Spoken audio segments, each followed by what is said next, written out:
아멘. 감사합니다. 오늘 본문의 말씀은 16장은 서신서의 마지막입니다. 편지글이죠. 서신서라는 건 편지글.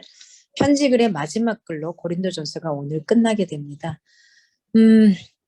여러분, 우리가 그런 표현을 합니다. 내가 일부러 시간을 빼서 성경을 읽지 않으면 안 읽었다고 하는데, 여러분 지금까지 쫓아오시면서 고린도전서를 다 보신 겁니다. 성경의 한 권을 보신 겁니다. 이해되셨죠? 여러분 성경 본 거에 고린도전서에 다 체크하시면 돼요. 다 보신 겁니다. 예. 그 전에 갈라디아서도 봤고, 그러니까 요 두 개의 책을 벌써 봤어요. 작년 2월 2021년에. 그러니까 여러분 두 권을 보신 거예요. 매주 우리가 계속해서 연결해 가고 있기 때문에 보신 거라는 거. 아, 괜찮습니다. 괜찮습니다. 괜찮아요. 네. 마지막 16장은 크게 두 부분으로 나눌 수가 있어요. 예, 첫째 부분은 오늘 1절에서 12절 부분, 이건 헌금 모금에 대한 이야기입니다. 바울이 자기가 사용하고 싶어서가 아니라 어려운 교회를 향해서 그것들을 좀 모금하기를 원했던, 우리가 흔히 말하면 구제 헌금을 이야기를 하고 있어요. 그리고 그의 동역자들의 여행하는 것에 대해서 언급을 하고 있고요. 두 번째 부분은 13절에서 마지막 절까지 고린도 교회에 대한 마지막 권면, 그래서 결론적인 문안 인사가 주어져요. 여러분이 쭉 24절까지 읽으면서 어떤 단어가 여러분에게 툭 튀어나왔거나 아니면 귀에 들렸거나 하는 단어가 있으면 참 좋을 것 같아요. 저는 마지막 절 그 앞절의 사랑. 예, 총괄적으로 사도 바울이 이야기하는 건 사랑이에요. 사랑. 예수님이 이 땅에 오셔서 저와 여러분에게 하시는 마지막 명령도 사랑하라예요. 사랑하라요. 누구를? 하나님을. 누구를? 옆사람을. 그 옆사람을 누구처럼? 내 몸을 내가 아끼듯이 그렇게 옆사람을 사랑하라는 겁니다. 이거면 되는 거예요. 이거면. 다른 것을 하나님 우리에게 요구하잖아요. 돈을 많이 버는 거요? 그래서 헌금 많이 하는 거요? 아니요. 하나님 거짓 아니거든요. 하나님 거지가 아니에요. 구걸하실 정도의 그런 분 아니에요. 모든 걸 다 수장하고 계시는데 그냥 사랑만 하시면 돼요. 여러분. 우리 앞뒤 옆 사람 보시면서 지그시 눈으로 사랑한다고 한번 해보세요. 지그시 사랑한다고 하라니까 안 하고 있어요. 째려보고. 지그시 사랑한다고. 세아야 사랑해. 아빠 사랑한다고.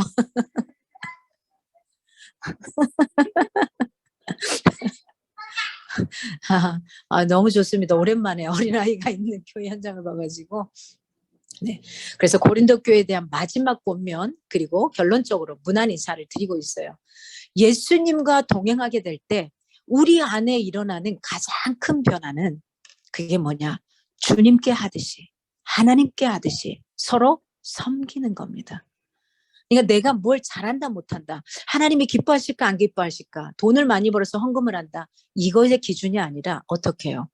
내 삶에서 상대방을, 내가 원하지 않는 그 사람을, 내가 보기에 저 사람 나보다 훨씬 못난 것 같은 그 사람을 향해 뭐 하듯이? 주님을 섬기듯이 그렇게 대하고 있느냐 하는 겁니다.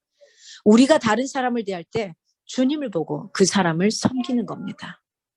고린도전서를 마무리하면서 사도 바울은 고린도 교인들에게 기근으로 인해서 예루살렘 교회에 대한 헌금을 말하고 있어요. 그러니까 다른 지역이 기근으로 인해 너무 많이 힘들어진 그 상황이에요. 지금 이런 거죠. 우리 코로나19로 인해서 많은 교회들이 사실은 돈을 못 내서 교회 문 닫는 게 굉장히 많아졌습니다. 작은 교회들은 거의 많이 닫았습니다. 근데 감당이 안 되는 거예요. 마찬가지죠. 자영업 하시는 분들 중에 작은 가게들 하시는 분들 문 많이 닫았거든요. 동일합니다. 그러한 교회를 향해서, 기근으로 너무 힘들어하는 교회를 향해서 조금은 더 헌금을 많이 내는 너희들이 이 사람들을 왜 구제헌금을 내서 좀 도와줬으면 좋겠다 하는 요지입니다. 여기서 이야기하는 게. 오늘 첫 번째 절은 1절에서 4절을 보면 예루살렘 교회를 위한 헌금을 이야기를 하고 있어요. 예루살렘 교회를 위해 연보하기로 한 것을 끝까지 마치라고 권면해요. 연보라는 게 헌금함에 예물을 드리는 겁니다. 헌금함에 예물을 드리는 거예요. 우리가 헌금이라고 하는데 사실은 헌금이란 단어는 조금 맞지 않습니다. 헌금이란 말은 조금 맞지 않고요. 그냥 우리 하나님 앞에 드리는 갑자기 그 연보의 의미, 이렇게 드리는 겁니다. 여기서 오늘 본문에 이렇게 말해요. 헌금하는 데는 방법이 있다. 그냥 하지 말고 이렇게 하면 어떨까? 사도 바울이 이렇게 표현을 해요. 어떻게 하면 좋을까? 매주 첫 달에, 우리가 보통 월급날이 뭐 마지막이 많죠. 연말이 많고, 또는 아니면은 전반에 있고 또 어떤 데는 중간에 있고 그래요. 뭐 그렇든 저렇든 매주 첫 달에 좀 드렸으면 좋겠다, 구별해서. 왜 그랬을까를 생각하면 될 것 같아요. 왜 그랬을까? 매주 첫 달에 하나님께로부터 받은 것을 하나님 것으로 인정하고 먼저 시작하는 그 첫 달에 드린다라는 의미가 있을 겁니다. 그래서 매주 첫 달에, 그 다음에 어떻게 드렸으면 좋겠냐? 너희들이 받은 수입대로. 가부의 두립돈은 그 사람에게 굉장히 큰 거였습니다. 그만큼이면 된다라는 거예요. 많이 있는 사람은 하나님 앞에 많은 것들을 받았으니까 그걸 떼어서 하나님 앞에 드려도 괜찮고, 적게 받은 사람은 그 액수가 작은 게 아니라 그게 나에게 큰 액수가 된다면 그만큼을 떼어서 하나님 앞에 드릴 수 있으면 된다라는 겁니다. 그 다음에 어떻게 헌금을 하면 좋냐? 기억하십시오, 여러분. 자발적으로 하셔야 돼요. 우리가 가끔 교회 안에서 헌금이라는 이 문제 때문에, 물질이라는 문제 때문에 실망하고 가는 사람들을 봐요. 기억합시다. 내가 내 인생의 주인이 하나님인 걸 인정하고 세상에 돌아가는 모든 이치가 하나님께서 간장하는 걸 믿는다면 그걸로 시험에 들어서는 안 되는 겁니다. 들 이유가 없는 거예요. 저는 여러분에게 자신 있게 말합니다. 헌금에 대해서 내 마음이 아직 용납이 안 되면 하지 마세요. 하지 마세요. 하나님은 헌금을 하는 가인과 아벨을 통해서 그들의 제사를 무조건 받으시는 게 아니에요. 아무리 좋고 값비싼 걸 내놔도 받지 못할 경우가 있습니다. 그러나 교회에서 여러 가지 사용을 하겠죠. 그러나 하나님이 받고 안 받고의 문제가 있다는 거예요. 여러분 마음에 합당하게 나를 주장하고 하나님이 아니시면 내가 이렇게 건강하게 일할 수 없었고 이 물질을 받을 수 없었다면은 하지 마시라고 이야기하고 싶어요. 하나님 앞에 묻고 여러분의 예물을 드리십시오. 2022년에는 좀 기도해 보십시오. 하나님, 주일날 되는 예물을 내가 얼마씩 드리면 좋겠습니까? 한번 물어보세요. 그냥 막 무턱대고 호주머니 있는 거 아니면 내가 정한 거 말고요. 물론 하나님은 내가 정한 거 그거 말씀하실 거예요. 괜찮아요. 그러나 하나님께 한번 물어보는 거예요. 왜요? 이 물질을 주신 게 하나님이니까. 하나님, 내가 어떻게 얼마를 좀 드리면 좋을까요? 내 마음에 5,000원, 5,000원 하시면 돼요. 10,000원, 10,000원 하시면 돼요. 하나님 앞에 오늘 사도 바울은 이야기합니다. 매주 첫 달에 드리면 가장 좋겠고 너희가 받은 그 수입의 액수만큼 그걸 하나님 앞에 떼어서 드리면 좋겠고, 그러나 원한다, 자발적으로 좀 할 수 있으면 좋겠다, 이렇게 말합니다. 특히나 구제헌금, 오늘은 사도 바울이 구제헌금, 누군가를 돕는 이 헌금에 있어서 이야기를 해요. 의무감보다는 자발적으로 너가 헌신과 기쁨으로 동참하면 이보다 더 큰 의미는 없겠다, 이렇게 표현하는 겁니다. 이렇게 규정하고 있습니다. 헌금의 정도에 있어서 어느 정도는 사실은 자의적으로 자기가 해석 가능합니다. 근데 오늘 본문에 이를 얻은 대로라는 표현을 하죠. 이를 얻은 대로. 이를 얻은 대로라는 표현을 사용한다는 것은 헌금을 독려했을 것이다, 이런 표현도 있습니다. 그러나 3절에 너희의 은혜를 에루살렘으로 가지고 가게 하라. 그러니까 내 교회의 배부름이 아니라 어려운 기근으로 힘들어하는 그 교회로 흘려보내라, 이거예요. 우리의 배부름과 우리 걸 가지고 써가는 게 아니에요. 저희는 아직 교회 정식적인 허가 절차를 거쳐서 이렇게 교회의 형태는 아닙니다. 하지만 여기 있는 이 조그마한 이 사람들이 엄청난 역할을 하고 있다고 봅니다. 저는 밖에 가서 막 자랑하고 싶어요. 왜요? 우리의 조그마한 이 물질이 굉장히 큰 물질로 누군가 한 사람에게 크게 갔거든요. 어떨 때는 62만 원이란 돈을 우리가 추수감사 예물로 드리면서 우리의 배부름을 위해 쓸 수 있지 않겠습니까? 아니면 그 62만 원을 생색내기 위해서 한 5개, 6개에 잘라서 줄 수도 있지 않겠어요? 10만 원씩? 저는 그게 하나님의 방법이 아니라고 봅니다. 가장 필요한 것으로 그게 액수가 크든 작든 우리가 할 수 있다면 그걸 흘려보내는 거. 이게 가장 하나님이 원하시는 눈의 모습이 아닌가 싶습니다. 여러분, 우리가 하나님 앞에 드는 이 물질은 내 것이 아니라는 겁니다. 저도 마찬가지, 여러분도 마찬가지. 누군가가 또 이 물질을 담당하는 재정부를 갈 수도 있습니다. 내 거 아닙니다. 기억하십시오. 굉장히 많이 기도하며 있어야 될 것이 그 교회 안에서 물질을 담당하는 거. 마찬가지로 회사에서는 회계 담당하는 이 총무권에 있는 사람들이 정말로 잘 서 있어야지만 이 물질들이 제대로 쓰이게 되고 들어갈 대로 들어가게 됩니다. 내 것을 쓰듯이 생각하는 것이 아니라 하나님의 이 헌물은 어떻게 해요? 하나님의 눈으로, 하나님의 시각으로, 하나님의 관점으로 바라보고 그걸 써나갈 수 있으면 좋겠습니다. 오직 자발성과 기쁨에 근거한 헌금만이 은혜라는 이 성격을 우리에게 명확하게 보여주고 있습니다. 하나님의 은혜가 아무런 대가를 바라지 않고 베풀어지는 인간에 대한 최상의 선물입니다. 이렇듯이 우리 고린도 교인들의 헌금 역시 대가를 바라지 않고 베풀어지는 예루살렘 교회에 대한 사랑의 선물로 가는 겁니다. 하나님 앞에 내가 물질을 빼서 드렸어요. 그건 교회 목사를 위해 주는 거 아닙니다. 여러분, 우리 이거 정확하게 명확하게 가져가시기 바랍니다. 이건 누구를 위해 드린 게 아니라 뭘 위해서요? 하나님 나라를 위해서 드리는 거예요. 그러니까 우리가 피 터지게 고민하고 싸우고 나가야 되는 건 뭐냐, 성도들이 뭘 위해서요? 하나님의 눈으로, 하나님의 관점으로, 하나님의 시각으로 바라보는 연습을 하셔야 되고요. 그대로 써가기 위해 우리가 치열하게 고민하고 나눌 수 있어야 되는 겁니다. 오늘 두 번째로 5절에서 9절을 보면 바울의 향후의 여행 일정을 이야기를 하고 있어요. 바울은 자신이 내가 지금 선교 여행 중인데 복음을 전하고 다니고 있어요. 이 여행 중인 일정을 밝혀요. 에베소에서 예정대로 제3차 선교 여행 일정을 마치고 마게도냐라는 이 지역을 거쳐서 고린도를 돌아오겠다고 이야기를 합니다.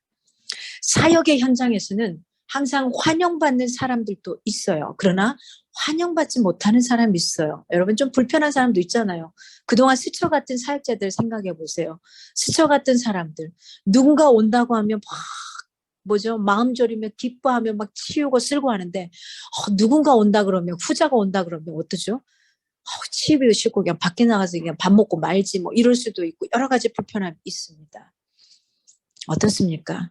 때로는 저항과 심각한 거절을 당하기도 합니다. 그럴 때 우리가 내가 어떻게 반응해야 하는 겁니다.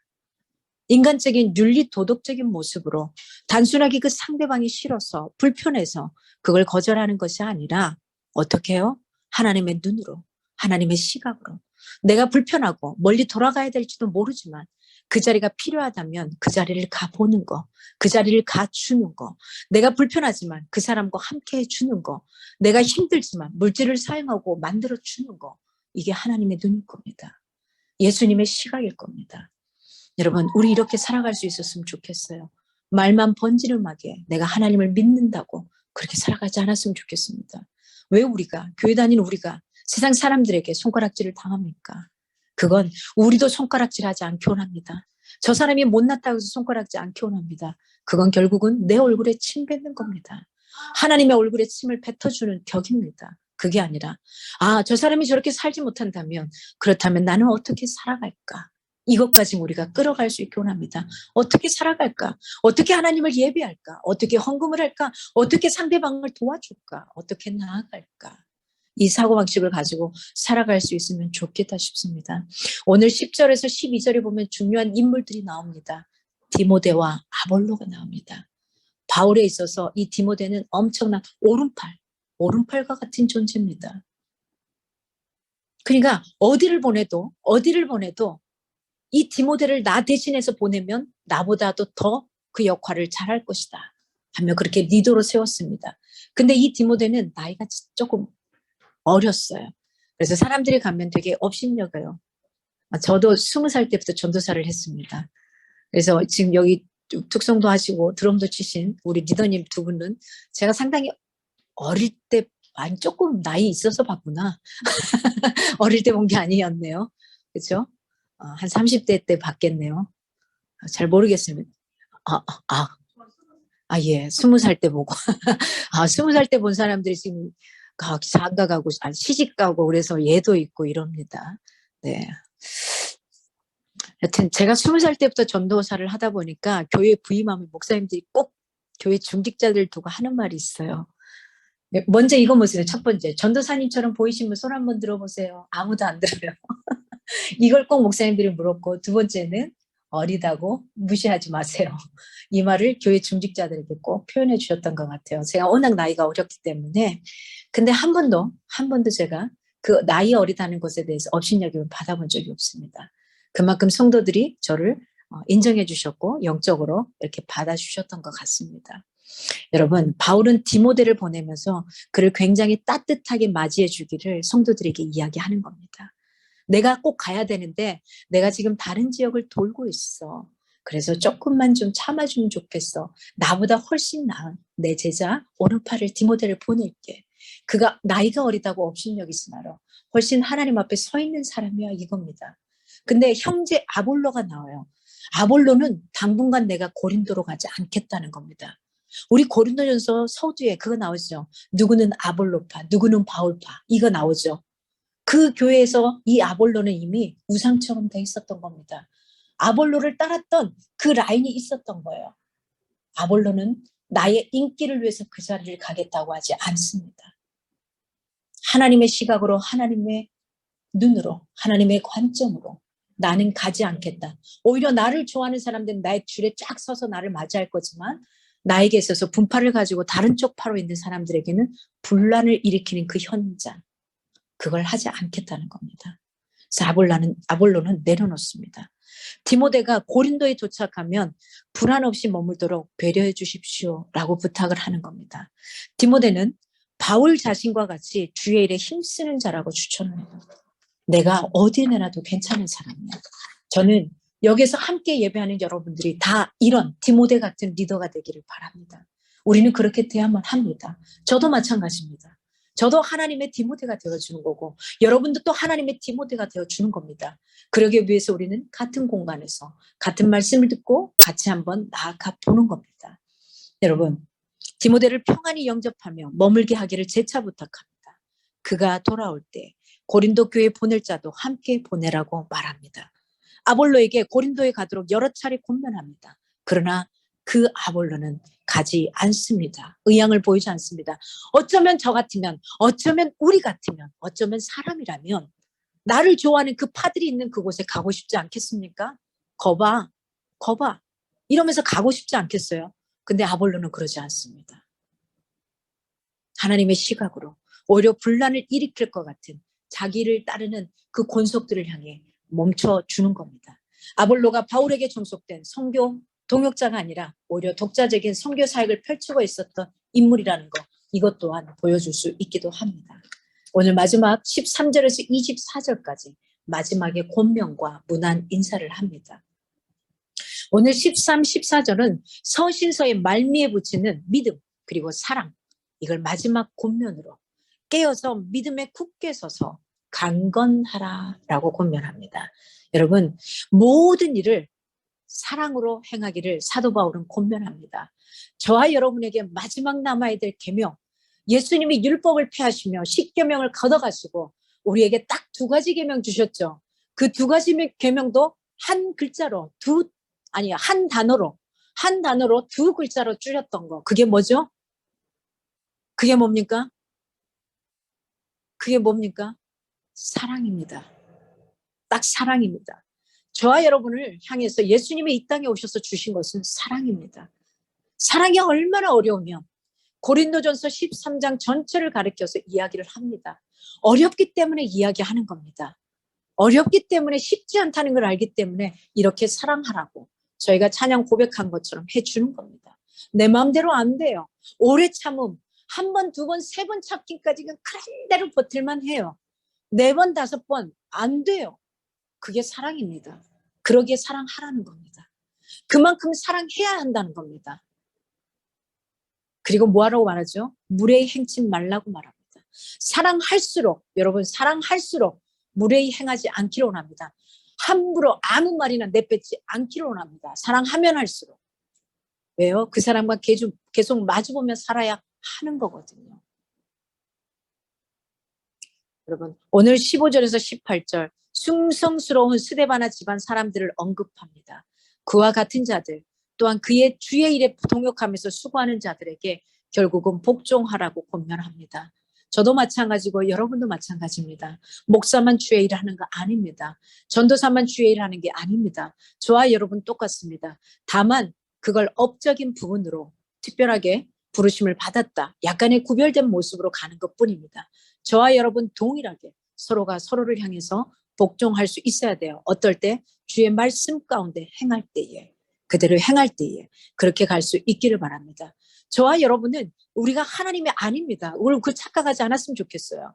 저와 여러분을 사용하시는 그 하나님을 높여드려야 되고요. 저와 여러분을 쓰시는 그 하나님을 높여드려야 돼요. 저를 통해서 하나님이 높여주기 원하고요. 여러분이 하는 모든 걸 통해서 하나님이 높여주기를 원합니다. 우리 이렇게 올바로 살아갈 수 있기를 원합니다. 그런 삶의 모습으로 서가기를 간절히 바랍니다. 오늘 고린도 교회의 소식을 전해준 스데바나 부드나도 아가이고가 방문하여서 기뻐했음과 그들이 바울의 굉장히 허전함을 달래주었다고 밝혀주고 있어요. 그들과 같은 자들을 인정해 주라고 추천하고 있어요. 이렇게 함께 와서 동역해주고 함께 와서 위로해주고 함께 와서 힘을 주는 이 사람들에게 도와주라는 겁니다. 그러면서 19절 21절에 말합니다. 누구든지 아시아 교회들 바울의 동역자들 주 안에서 형제된 자들의 고린도 교회를 향한 문화를 전합니다. 그리고 22절 23절에 누구든지 주를 사랑하지 않으면 뭐 할 거라고요? 저주를 받게 될 거라고 경고합니다. 누군가를 사랑한다. 내 남편을 사랑한다. 내 아내를 사랑한다. 내 아이를 사랑한다. 내 부모를 사랑한다. 거기에 전제 조건, 영순위는 기억하십시오. 하나님의 사랑을 전제로 그 하나님이 만드신 내 아내를, 내 아이를, 내 부모를, 내 형제를 사랑하는 겁니다. 내가 옆 사람을 사랑하고 존경하고 인정한다. 그건 그를 만드신 그 하나님을 인정하는 겁니다. 내가 나를 인정하지 않는다. 그건 나를 만드신 하나님을 인정하지 않는 겁니다.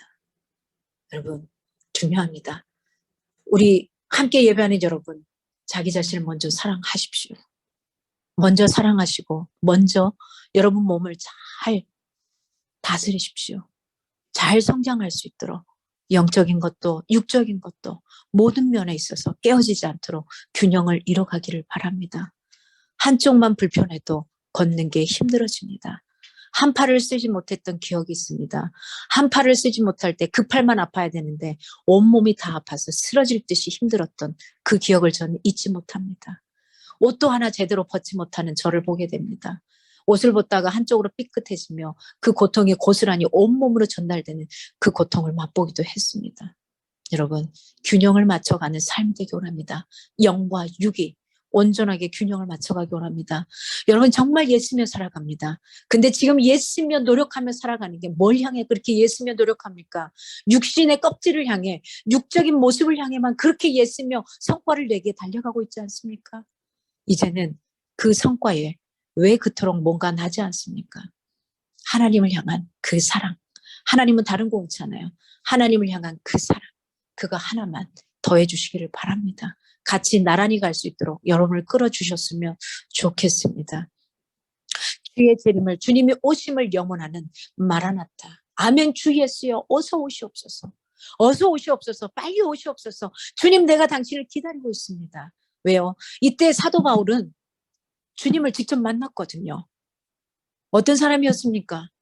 예수 믿는 사람을 다 잡아 죽이는 공무원이었습니다. 공무원 중에서 악독한 공무원이었습니다. 악독한 이 공무원이 그 자리에서 하나님을 딱 만나고 꼬그라져서 하나님 품으로 돌아오는 이 사람이 뭡니까? 주님이 올라가시면 다시 오신다는 거 이걸 눈으로 바로 목격했거든요.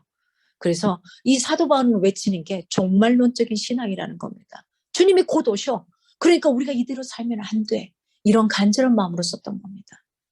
지금 그때 올지 그때 안 오셔서 아직도 안 왔는데 우리가 살아있는 동안 주님이 다시 오실지 그건 아무도 모른다고 했습니다. 언제 오실지 모르지만은 뭐 하라는 거야. 아멘 주 예수 오시옵소서. 지금 당장 와도 나 괜찮습니다 할 수 있어야 된다니까요. 지금 당장 오셔서 괜찮습니다. 내 사랑하는 아내, 내 사랑하는 남편, 내 사랑하는 아이, 내 사랑하는 가족들 누군가가 있지만 그래도 주님 지금 오신다면 아멘. 감사합니다. 제가 가겠습니다. 내가 비록 늘 범죄 가운데 죄악 가운데 있었다 할지라도 그래도 내 마음 주님 품 안에 안길 수 있으면 주님 감사합니다. 갈 수 있어야 된다는 겁니다. 그러면서 24절에 자신의 사랑이 고린도 교회와 함께 있음을 선포하며 끝맺는 말로 마칩니다. 여러분, 여러분의 삶과 사역의 목표가 명료하십니까? 세상을 살아가는 데 있어서 사명과 목표는 정확하게 가져갑니다. 내가 얼마를 벌고 어느 정도를 살아가고 이렇게 직급으로 올라가겠다고는 하지만 하나님 안에서 하나님이 이 땅에 저와 여러분을 살게 하시는 그 사명, 콜링, 그 비전은요, 꿈은요, 하나님이 빠지면은 온전하게 완성될 수 없다는 걸 기억하시기 바랍니다. 가다가 나락으로 순식간에 떨어질 수 있습니다. 여러분 보지 않습니까? 국회의원들, 공무원들 또는 대통령들, 한 나라의 CEO들 보시지 않습니까? 그들의 삶이 어떻습니까? 그들의 삶이 어떻습니까? 떵떵거리든가요? 부자이면 편안해야 되잖아요. 돈이 많은 아주 넓은 집에 차를 타고서 한참 10분을 가야 되는 그 집에 있는 사람 행복해야 되잖아요. 근데 그러지 않더라고요. 제가 그런 아이를 과외를 한 적이 있습니다. 그 아이 행복해하지 않더라고요. 공부요? 탑이었습니다. 외고 다니던 아이였어요. 그 아이를 가르치는데 그 아이가 행복해하지 않더라는 겁니다. 여러분, 무엇을 향해 어떤 것이 여러분의 마음을 채워줄 수 있겠습니까? 하나님이 개입하셔야 됩니다. 여러분의 삶에, 여러분이 꿈꾸는 것에, 여러분의 사명 가운데, 여러분의 비전 가운데, 그 가운데 누가? 하나님이 개입하셔야 됩니다. 부부의 남편과 아내 사이에 누가? 그 하나님이 개입하셔야지 온전한 부부의 관계가 되는 겁니다. 아이와 나 사이에 누가? 하나님이 개입하셔야지만 온전한 부모와 자식 간의 관계가 되는 겁니다. 하나님이 온전하게 개입하지 못하면 그 과정은 찌그러지고 깨어지기가 쉽습니다. 여러분, 사람과 사람의 관계도 마찬가지입니다. 나와 누군가 아는 사람 그 사이에 하나님이 개입하셔야지만 온전한 관계가 됩니다. 그렇게 되면 뭐가 되죠? 이해 타산을 따지지 않는다는 거예요. 내가 하나 줬는데 너는 왜 하나를 안 줘? 내가 2개 줬는데 너는 왜 1개밖에 안 줘? 내가 3개 줬는데 너는 왜 하나도 안 줘? 하나님이 없으면 이것이 우리의 삶 가운데 오는 극히 혼적인, 이성적인, 경험적인 삶으로 오는 겁니다. 이게 아니기를 바랍니다, 여러분. 남이 하나를 줬어. 그러면 그가 하나님을 통해서 나에게 그 하나를 줬네? 감사하는 겁니다.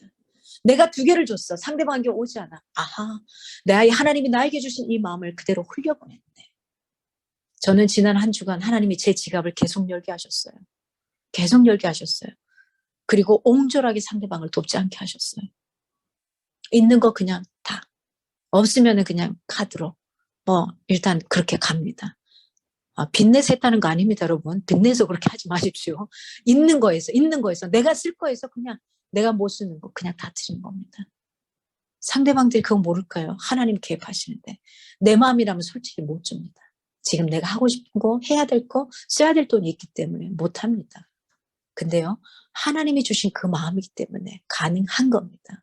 우리 이랬으면 좋겠어요. 제 삶에 있어서도 하나님이 개입하셔야 되는 거고, 여러분의 삶에 있어도 하나님이 개입하셔야 돼요. 사람과 사람의 관계에서도 하나님이 개입하셔야 돼요. 그걸 위해서 계속 훈련하시고 노력할 수 있기 원합니다. 여러분의 삶의 사역과 목표가 명료하십니까? 어떤 길이 하나님이 원하시는 길일까요? 떠나고 싶을 땐 대부분 떠나지 말아야 할 때, 떠나지 말아야 할 때는 오히려 떠나야 할 때일 수도 있습니다. 하고 싶은 일은 아직 해선 안 될 때, 정말 하기 싫은 일은 진짜 해야 될 일이기도 합니다. 중요한 것은 내 유익이 아니라 누구요? 주님께서 무엇을 원하느냐, 이겁니다. 이 기준을 가지고 사는 사람이 지혜롭고 하나님의 역사를 경험하게 됩니다. 그런 하나님, 제가 만났던 하나님, 살아계신 그 하나님을 여기 있는 여러분들이 다 만날 수 있게 원합니다. 그 경험들을 다 이래서 나 이런 하나님 만났다고 저에게 주중에 연락들이 왔으면 좋겠습니다. 함께 그 기쁨을 나눌 수 있었으면 좋겠습니다. 그리고 그 기쁨을 예배 가운데 함께 간증이라는 이 요소로 나눌 수 있었으면 좋겠습니다. 그건요, 거대하고 크고 멋지고 화려한 게 아닙니다. 그냥 내 삶에 소소하게 일어나는 겁니다. 내 삶에 소소하게 일어나는 거예요. 그걸 나눌 수 있게 원합니다. 오늘 목회자 바울은 끝까지 고린도 교회를 복음과 삶으로 섬겼습니다. 어떻게 해요? 그리스도의 종으로서 자기의 몸을 희생합니다. 감옥에 있으면서도 그는 성도들을 걱정합니다. 우리는 어떤 점에서, 어떤 사역에서 바울을 더욱 본받아야 하겠습니까? 어떻게 내가 살아가야 되겠습니까? 반면에 고린도 교인들은 목회자가 전하는 복음의 말씀에 굳게 서서 주님을 사랑하고 성도들끼리 서로 사랑하고 화목해야 했던 겁니다. 오늘 16장 17절 18절에 그들처럼이라고 말합니다. 그들처럼. 나는 목회 지도자들의 마음을 시원하게 해드리는 사람인지 아니면 자신을 한번 돌아보고 반성해 볼 수 있게 원합니다. 시원하게 해줄 수 있는 그런 사람이 되기 원합니다. 저희들은 그 목회자의 마음을 시원하는 게 아니라 하나님의 마음을 시원케 하면은 목회자고 우리 같은 교인들이 함께 시원해지는 영혼들이 될 겁니다. 내가 믿고 전하는 복음 두 축이 확실한가? 여러분 다시 한번 묻습니다. 어떤 거요? 예수 그리스도가 나를 위해 십자가에 죽어주셨다. 그리고 나에게 의인의 정체성을 주기 위해서 다시 살아나셨다. 이 두 축이 된 하나의 복음을 온전하게 전하기 위해 우리는 어떤 노력을 해야 되는가? 나만 편하고 가자가 아니라 이제 여러분 주변에 죽어가는 영혼들, 함께 예배할 수 있는 영혼들 전도할 수 있기 원합니다. 우리에게 주는 하나님의 마지막 메시지는 땅끝까지 이르러 복음의 증인이 되라고 했습니다. 여러분 이걸 놓치지 않고 살아갈 수 있는 저와 여러분이 되었으면 합니다.